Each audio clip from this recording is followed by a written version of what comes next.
একটা মজার এক্সপেরিমেন্ট করব।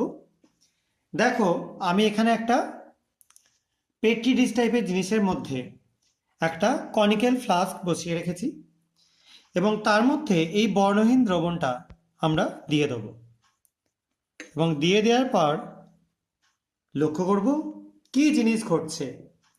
দেখতেই পাচ্ছ কি ঘটছে। সবার নিশ্চয়ই কারো কোনো এ ব্যাপারে সন্দেহ নেই যে কন্টিনিউ একটা ভলক্যানোর মতো একটা মেটেরিয়াল একদম কনস্ট্যান্টলি বেরোতে থাকছে।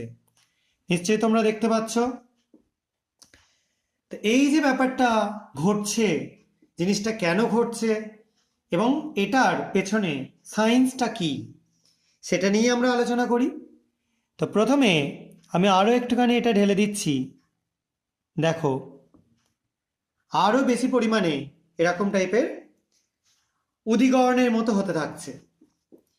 তাহলে আজকে আমরা কি করলাম বা কেনই এরকম টাইপের ফেনা তৈরি হচ্ছে?